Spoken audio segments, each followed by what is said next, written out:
तीर्थंकर चरित्र video number 12। हमने पिछले वीडियो में देखा कि किस तरह से श्री आदिनाथ भगवान की दीक्षा होती है, वो वर्षिदान करते हैं, फिर कैसे वो विहार करते हैं और मौन धारण कर पृथ्वी पर विचरण करते हैं। पर उस टाइम में आहार दान की विधि से लोग अपरिचित थे, परंतु भिक्षा न मिलने पर भी किस तरह से वो बिना किसी मन क्लेश से किस तरह से विचरण करते थे। बाद में किस तरह से उनके पौत्र श्रेयांश कुमार ने उनको गन्ने के रस से पारना करवाया और अक्षय तृतीया नाम का त्यौहार कैसे प्रसिद्ध हुआ। अभी किताब में आगे बढ़ते हुए दुंदुभी नाद से और रत्नादि की वृष्टि से नगर के नर नारी श्रेयांश के महल की ओर आने लगे। कच्छ और महाकच्छ आदि कुछ तापस भी, जो उस समय दैववशात हस्तिनापुर आए थे, प्रभु के पारने की बात सुनकर वहां आ गए। सब लोगों ने श्रेयांश कुमार को धन्य धन्य कहा, उसके पुण्य को सराहा और प्रभु को उपालंब देते हुए कहा, हमारा यद्यपि प्रभु ने पहले पुत्रवत पालन किया था, तथापि हमसे कोई पदार्थ भेंट में नहीं लिया। हमने कितना अनुनय विनय किया, कितनी आर्त प्रार्थनाएं की, तो भी प्रभु हमारे पर दयालु नहीं हुए, परंतु तुम्हारी बात उन्होंने सहज सामान ली। इस तरह से उन्होंने श्रेयांश कुमार को कहा कि तुम्हारी बात उन्होंने सहज सामान ली, तुम्हारी दी हुई भेंट प्रभु ने तत्काल ही स्वीकार कर ली। यानी जो श्रेयांश कुमार जी ने उनको गन्ने का रस वोराया था, तो वो प्रभु ने स्वीकार कर लिया। इस तरह से लोगों ने श्रेयांश कुमार को उपालंब दिया और उनके पुण्य को सराहा। श्रेयांश कुमार ने उत्तर दिया, तुम प्रभु के ऊपर दोष न लगाओ, वे पहले की तरह अब राजा नहीं है।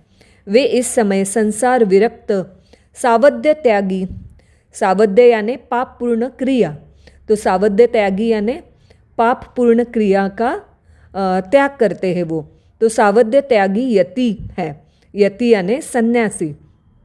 तो श्रेयांश कुमार जी ने कहा कि वे इस समय संसार विरक्त, वे यानी आदिनाथ परमात्मा इस समय संसार विरक्त है, सावध्य त्यागी है, सावध्य त्यागी यति है।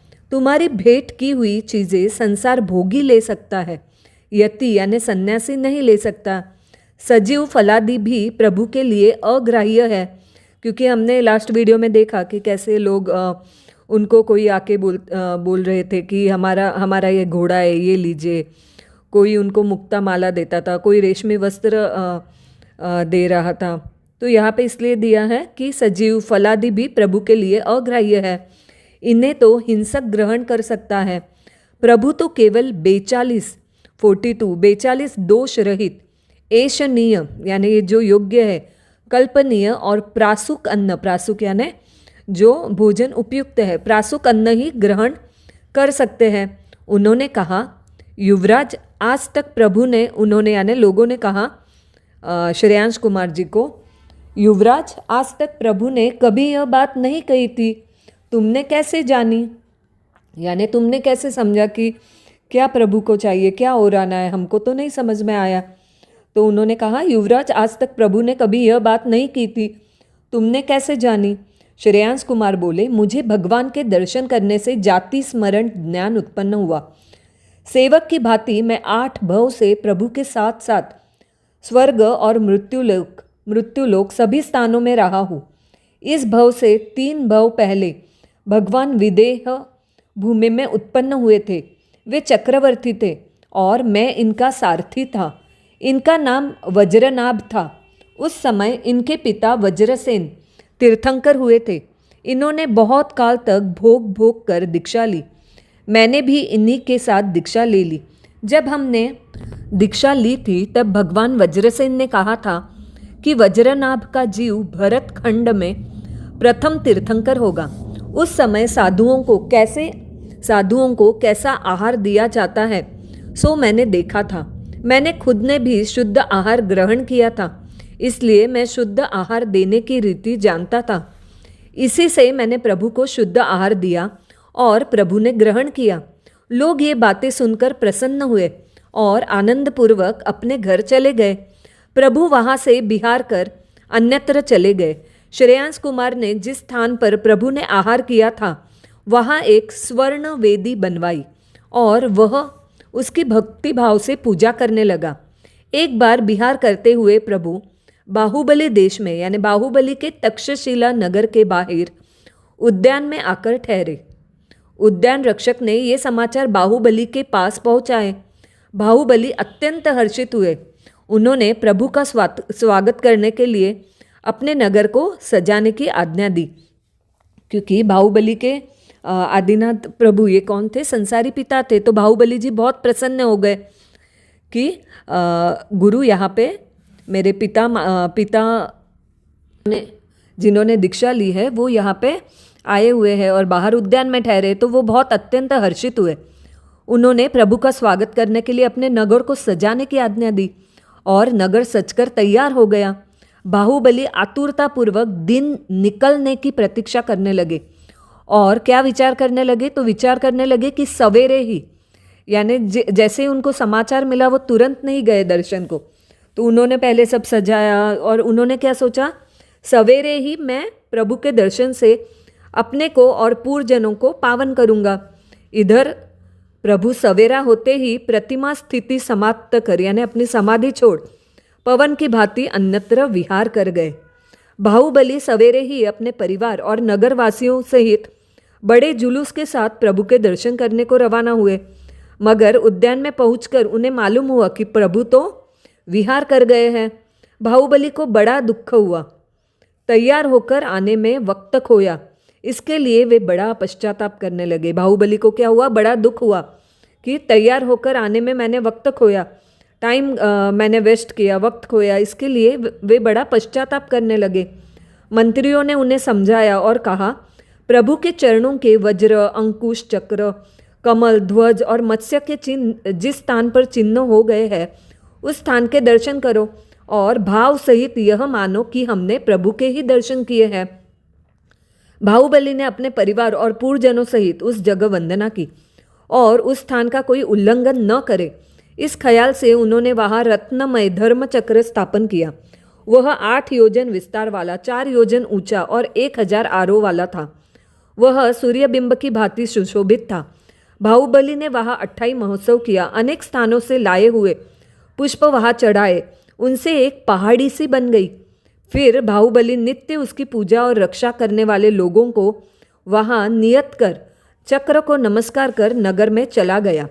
प्रभु तप में निष्ठा रखते हुए विहार करने लगे। भिन्न भिन्न प्रकार के अभिग्रह करते थे। मौन धारण किए हुए यवना, डंब आदि म्लेच्छ देशों में भी प्रभु विहार करते थे और वहाँ के रहने वाले निवासियों को अपने मौनोपदेश से भद्रिक बनाते थे। अनेक प्रकार के उपसर्ग और परिसह सहन करते हुए प्रभु ने 1000 बरस पूर्ण किए। प्रभु विहार करते हुए अयोध्या नगरी में पहुँचे। वहाँ पुरीमताल नामक उपनगर की उत्तर दिशा में शकटमुख नामक उद्यान था, उसमें गए। वहाँ अष्टम तप कर प्रतिमा रूप में रहे। अभी यहाँ पे आगे दिया है, प्रभु ने अप्रमत ये 7वां गुणस्थान प्राप्त किया। तो यहाँ पे गुणस्थान, तो यहाँ पे शॉर्ट में हम देखते हैं गुणस्थान यानी क्या। ये बहुत डिटेल टॉपिक है, हम शॉर्ट में देखते हैं। तो क्या दिया हुआ है, प्रभु ने अप्रमत 7वां गुणस्थान प्राप्त किया।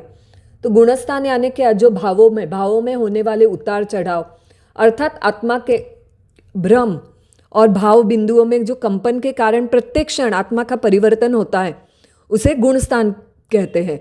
मोह और मन, वचन, काया की प्रवृत्ति के कारण जीव के अंतरंग परिणामों में प्रतिक्षण होने वाले उतार चढ़ाव का नाम गुणस्थान है।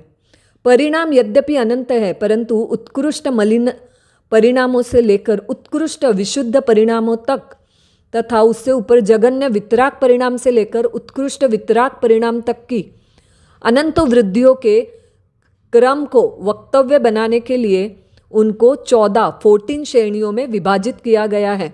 वो कौन से है? 14 गुणस्थानक है। तो ये 14 गुणस्थान कौन से हैं? तो हम उसके नाम देखते हैं। एक पहला है मिथ्यात्व, 2 सासादन सम्यकत्व, 3 मिश्र या सम्यगी मिथ्यात्व, 4 अविरत सम्यकत्व, 5 देश विरत या संयमा संयम, 6 प्रमत्त विरत, आप स्क्रीन पे भी देख सकते हैं इनका नाम, 7 अप्रमत्त विरत, 8 अपूर्वकरण, 9 अनिवृत्तिकरण, 10 सूक्ष्म सांपराय, 11 उपशांत मोह, 12 क्षीण मोह, 13 संयोग केवली, 14 अयोग केवली। और सभी संसारी जीव गुणस्थान में ही पाए जाते हैं। ऐसे कोई भी संसारी जीव नहीं है जो प्रथम गुणस्थान से 14वें गुणस्थान में से किसी न किसी गुणस्थानक में न पाए जाते हो। तो सभी संसारी जीव गुणस्थान में ही पाए जाते हैं। तो यहाँ पे क्या बताया था कि वहाँ अष्टम तप कर प्रभु प्रतिमा रूप में रहे और प्रभु ने अप्रमत 7वां गुणस्थान प्राप्त किया। तो जो 7वां अप्रमत विरत गुणस्थानक है, तो वो क्या रहता है, जहाँ संज्वलन कषाय का मंद उदय हो जाने से प्रमाद नहीं कर रहता, उसे अप्रमद विरत गुणस्थान कहते हैं। और इस वर्तमान के पंचम काल में कोई भी मुनि 7वें गुणस्थान से आगे नहीं बढ़ सकता है। तो प्रभु ने 7वां गुणस्थान प्राप्त किया। फिर 8वां गुणस्थान जो है अपूर्वकरण, उस गुणस्थान में आरूढ़ होकर प्रभु ने सविचार पृथकत्व वितर्क युक्त शुक्ल ध्यान के प्रथम पाए को प्राप्त किया। जो 8वां गुणस्थानक है अपूर्वकरण गुणस्थान, उस गुणस्थान में आत्मा के जो पूर्व में परिणाम नहीं थे, ऐसे अपूर्व परिणाम उत्पन्न होते हैं।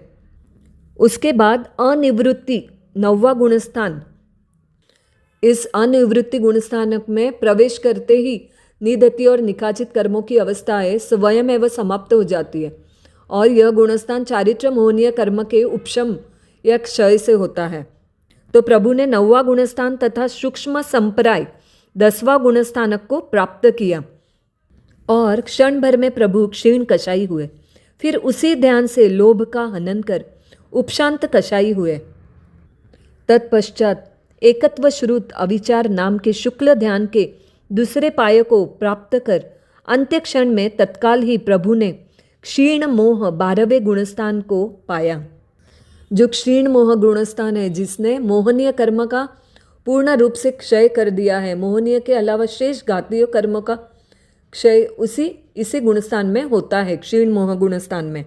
तो प्रभु ने क्षीण मोह 12वें गुणस्थान को पाया। उसी समय प्रभु के 5 ज्ञानावरण, 4 दर्शनावरण और 5 अंतराय कर्म भी नष्ट हो गए। प्रभु के घातिया कर्म का हमेशा के लिए नाश हो गया। इस तरह व्रत लेने के बाद 1000 बरस बीतने पर फाल्गुन मास की कृष्णा 11 के दिन चंद्र जब उत्तराषाढ़ा नक्षत्र में आया था, तब सवेरे ही 3 लोक के पदार्थों को बताने वाला त्रिकाल विषयक ज्ञान, केवल ज्ञान, ब्रह्म ज्ञान प्राप्त हुआ। उस समय दिशाएं प्रसन्न हुई, वायु सुखकारी बहने लगा, नारकी के जीवों को भी क्षण भर के लिए सुख हुआ। इंद्रादिक देवों ने आकर प्रभु का केवल ज्ञान कल्याणक किया। समवसरण की रचना हुई, सब प्राणी धर्म देशना सुनने के लिए बैठे। अविधि आशात न मिच्छामि दुक्कडम। इसका आगे अगले वीडियो में